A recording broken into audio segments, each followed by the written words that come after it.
Hi everybody, it's the Linkzilla here, coming back to you with, for once, a Jurassic Park Minecraft update. It has been a long-ass while since I have brought you any kind of updates on Jurassic Park, and that's basically because I sort of got distracted doing some GanonGhidorah updates for a long while. It's pretty much like I said, once I start playing on a Minecraft world, I just sort of have fun with it.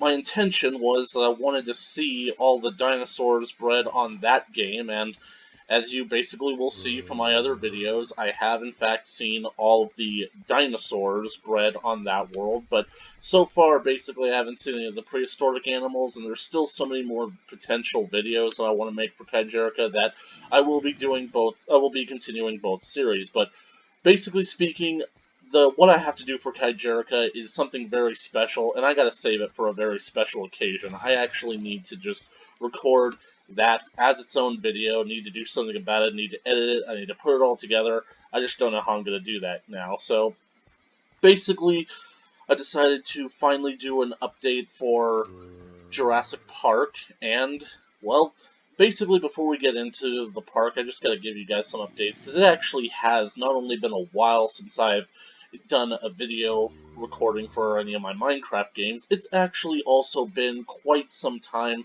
since I even played Minecraft, and that's basically because, like, lately, throughout the past few months, the school semester plus my job, they've really just been really giving it to me really hard. I'm just basically expected to just bend over and take it, if you know what I mean.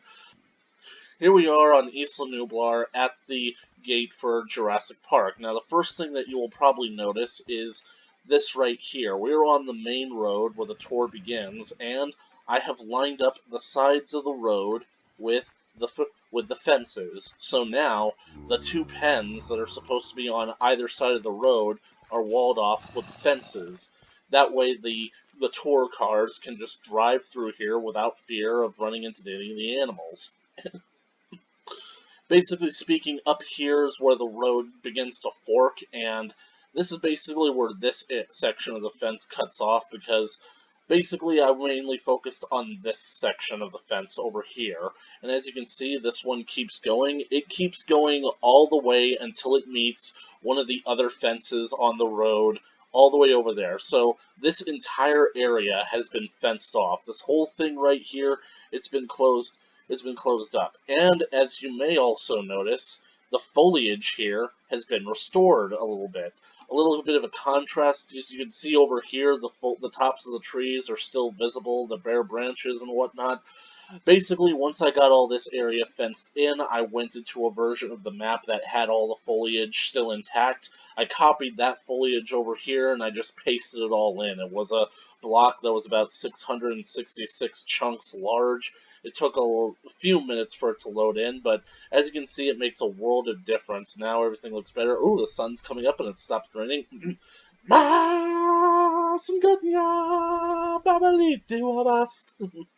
Anyways, as you can see, I think that it makes a whole lot of difference here. So, finally, the big important thing about this is that we finally got our first enclosure for Jurassic Park finally completed, and this is the area that we are going to breed the first dinosaurs of Isla Nublar in.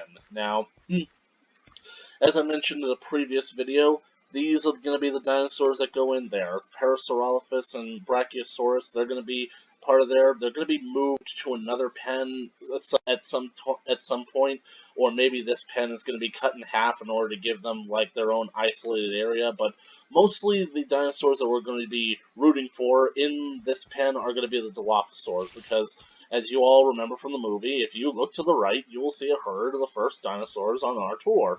And don't worry about these gaps in the fences and whatnot. That's basically part of like what happened when I copy and pasted the extra foliage back into the map. It had to cut through the fences, but don't worry about this right here. I'm gonna breed the dinosaurs like pretty far into the interior, or maybe at a part where the fences don't have any gaps in them, and I have a feeling that by the time they wander over here, they're going to be too big to fit through the fences, and that will probably mean that they'll just, well, get stuck and die, but honestly, like, it'll be easy to replace them. That's the whole point of, like, doing the whole, making the animals on GanonGhidorah, because those are the animals that I've become attached to, those are the animals that I care about. The animals that come in, that are bred here on Jurassic Park, they're completely replaceable in my mind. So, anyways, right now I'm just giving you, like, a quick tour of the fence, because I want to show you guys where it ends, like, how far this fence goes and where it ends. And I'm actually kind of surprised. It only took me 2 days to do all of this. And I mean, I mostly did it because I was bored, I was going out of my mind, I was frustrated with school, and I wanted to get my mind off of things. As you can see here, this is where, like, this is as far as, like, the fixing the foliage went, because now it's all kind of sparse and dilapidated and whatnot. Anyways, I just wanted to get my mind off school, but like I said in the GanonGhidorah video, I can't really do anything in that place without recording it, and I just don't know. I want to get some of my friends in on the recording session, but the problem is that my friends aren't really going to be doing anything except, like, watching me play and making commentary on it, and I know that other YouTubers do that, but I think with Minecraft it's a bit more customary that, like, the two people play together in, like, multiplayer and whatnot, and I have a feeling that this specific guy that I want to join me for the stream, he's basically going to get really disinterested if he basically is just forced to watch me do cool stuff on Minecraft without being able to participate. I did that video with the other two guys, Hayos and Gat. They were pretty funny, and they basically, like, made all those jokes, so... But I have a feeling, but the other guy, he doesn't exactly have the best sense of humor. I have a feeling that most of the comments that he would make are kind of sarcastic or passive-aggressive. Anyways, we're about 10 minutes in, and we're almost to the end. I can feel it. Of course, that's ultimately what I kept telling myself when I was putting in the fences, but we were never close enough to the end. It just kept going and going. The thing about it is, I mostly, like, I mostly placed, like, a winding line along the road in order to mark where the fence was going to go. Up, and here's the end. Yeah, so that's pretty far, and this is definitely where the fence comes out. This is basically right here. Yep. I was just so pleased when I finally saw this, because it was like, holy crap, I made a lot of progress here. Anyways, the way that I did it was, like, once I had the line all set up from the main gate all the way to here, I then went back and I did these specific towers here that have the lights, the alarms, and basically connect the sections of fences. I basically went back in and did those all by hand, and they're 8 blocks apart, so in a line they would be the 9th block. That's basically how I remembered to do it. 1, 2, 3, 4, 5, 6, 7, 8, 9. And I did them all, and then once that was done, I went into MC Edit and put the little fence sections in there. I would like to say that I didn't do them one at a time, but there were times where I definitely had to go in and do them. Mainly because, like, there's a lot of varying terrain out there. You can't really get a schematic for each one of them, so you have to go section by section. Like this, for example, you sometimes would have to have 2 sections, 1 section, 3 sections, and you had to have a section like this. Wonder where can I find a 4 section? Aha! Oh, this one here is like a 6 section. Anyways, it's a long and winding process. I really hope that the brachiosaurs eventually find their way down here, because this would be a great open space to see them. Especially in all their great bigness, just to see how big they are. Here's where one of the service roads, and so I'm going to basically try and follow this back to the main gate, at least. I'll probably going to cut some of this conversation out, because right now I'm just, this is probably the section of the video where I'm just going to keep on babbling and rambling and whatnot, but at least I'm going to try to make it interesting, because, you know, sometimes you just gotta, like, get your words out of your head and into the air. Basically, we're back at the main gate, but there's also something about the perimeter fence that I wanted to show you guys, which makes me realize that I came all this way for nothing. I should have gone back the other way.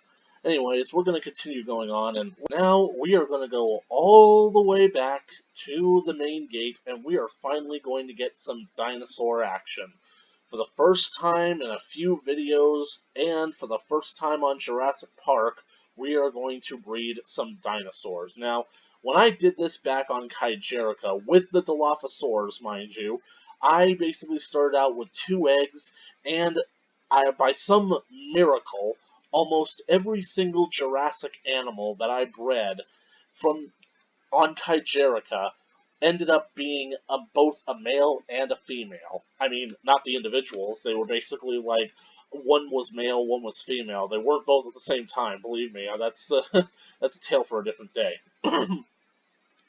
But basically speaking, what I was talking about is that both of them were, one was a male and one was a female, so I got like the perfect 50-50% split on that one, and I'm really hoping that I can replicate it here. I'm probably not, because I feel like it's just more likely that I get both of them be the same gender, so all I want is for them to be different genders so that I don't have to worry about, like, I don't know, making more of them. I want to basically let them grow to full-grown maturity so that I can basically, like, have the population breed. Yeah, I know that the point of Jurassic Park is that the animals aren't supposed to be breeding, but what I'm legitimately worried about is that if I only have, like, 1 or 2 individuals roaming around in here, there's, like, so much space for them to go, for them to spread out to, that you're never going to be able to see them from the fences. And I'm still debating on whether or not you can actually see them through these fences. As you can see, it's kind of oh, I can see that spider there. Oh, that's cool. Anyways, I need a sizable population of these, which is why I'm actually going to make a herd of Dilophosaurus, and that's what I'm going to do for this video. Maybe I might just go ahead and breed the Parasaurolophus and the Brachiosaurus as well, but there's one problem that I have with it, and that's basically because there's not really much to eat in the jungle. Yeah, there are a few wild vanilla mobs running around out here, like pigs, cows, and sheep, but basically we all know that the Dilophosaurs could easily go through all that in a relatively short amount of time. I'm hoping that they will take to eating the zombies and skeletons during the night, because they occasionally do that. But anyways, this should basically be a good spot. I'm gonna have to lay down a source of heat. Let's hope a lantern will do it. And I'm basically gonna just set them down in creative mode. Set one down in creative mode so that way I can keep the other egg.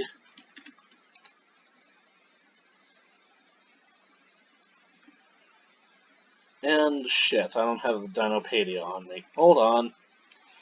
You always miss one thing. It's basically like Danny said, you lose focus in this game for even a second, somebody gets hurt. You guys basically know that, like, pretty sure maybe I've mentioned this in another game, that, like, they're planning on making, like, another Oceans movie, except instead of a sequel, it's going to be a spin-off, and I don't know if that disappoints me or not, because I've really wanted another Oceans movie for a while. I think that the Oceans trilogy made by Steven Soderbergh was really great, and honestly, I just was interested in seeing more. I would have liked to have seen an Oceans 14. The problem is that Barney Mac died, and I think another of the cast members died, so it just wouldn't be the same without them. I mean, I think that it was basically good that they quit, like, on a high note that Part 3 was, especially because Part 2, Ocean's 12, was a little bit hit or miss. But basically, like, it was good to go out while they were on a high note. The problem is that now they're making a spin-off, and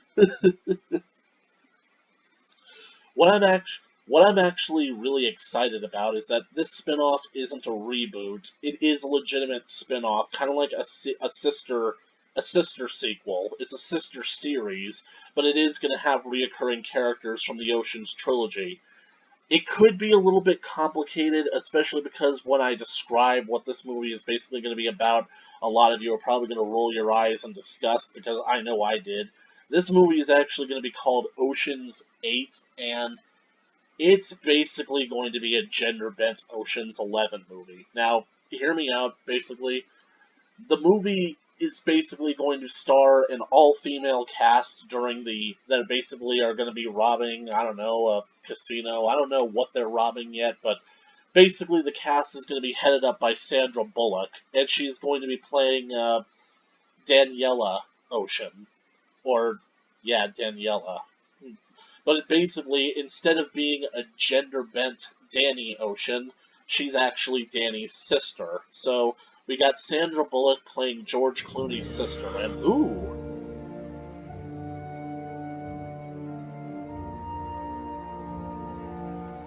Time flies when you're talking about movies. Alright, we got a female. Aw, damn it, they're both female. Oh, no! Holy crap, one's a female and one's a male! They're searching for food.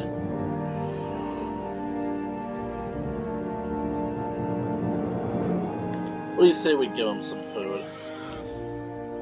Okay, that music can stop.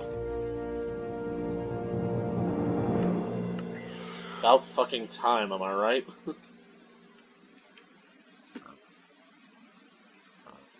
Come and get him.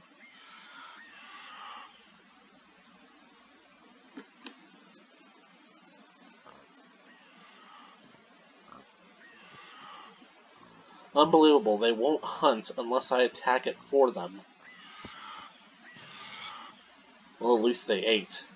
Or at least the girl ate. Huh.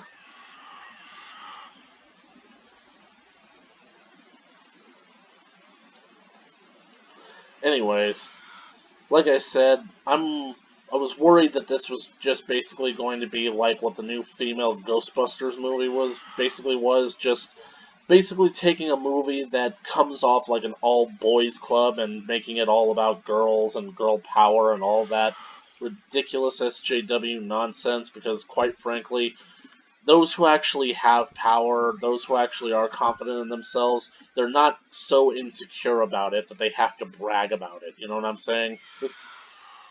Basically, you have to actually have the action. Your actions have to speak louder than your words. And quite frankly, your words are coming from really bad bullshit movies. You know what I'm saying? Anyways, just to finish off the rant, I'm actually kind of excited about this new Ocean's 8 movie, because instead of being like what Ghostbusters was, it ends up being what Ghostbusters should have been, in that it's going to have like some of the characters from the Ocean's trilogy come back. Like, it's basically been rumored that what is his name? Is it Matt Damon? I'm hoping that that's the right guy, Matt Damon. Anyway, Matt Damon, he was Linus in in the Ocean's trilogy. He's basically like scheduled to return as Linus, and I think that that's a great idea, because he's basically now the expert. He was the young up and comer who joined. He was the rookie that joined Ocean's team in the first movie, and by the third movie, he's like just learned so much that he's so much more confident, and now in this game, he's gonna put in this movie, he's gonna put what he learned from Danny to the test and be able to help his sister pull off whatever heist that she's doing, and I think that it might actually work. I'm looking forward to it. And that's basically all that I can say, so anyways, like I said, I basically don't really I don't want to breed the other dinosaurs yet, because I don't know for sure if the Dilophosaurs will attack them, and I'm getting a little bit worried, because this is like some really wide open space here, and all I see here is the female Dilophosaurus, and where is the male? Where is he? Is he nearby? Oh, there he is. Basically, I'm hoping that they will stay in this immediate area. Hopefully they will basically, like, I don't know, interact with each other, and hopefully they will mate with each other. I'm thinking about maybe using some essence of chicken to make them grow larger, but basically that is going to be a topic for a later video. So that concludes this video for this Jurassic Park Minecraft update. Thank you all so much for watching. If you like this video, please like, share it, and subscribe. Circulate the links and all that great stuff. If you liked anything that I discussed about, please leave a comment down in the comment section below. And as always, I will see you in the next video. Bye!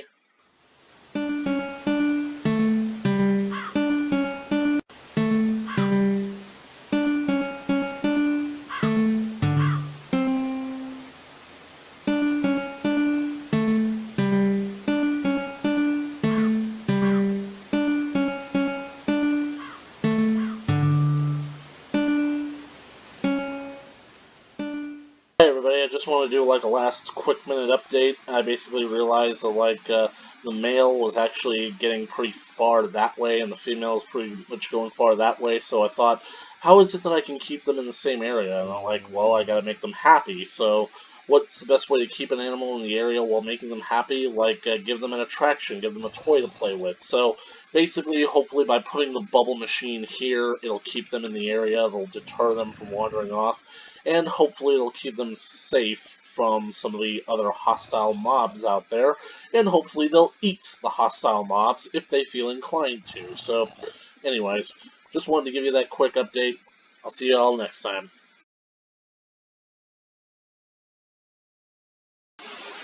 Well, she's not cute anymore. Get out of here.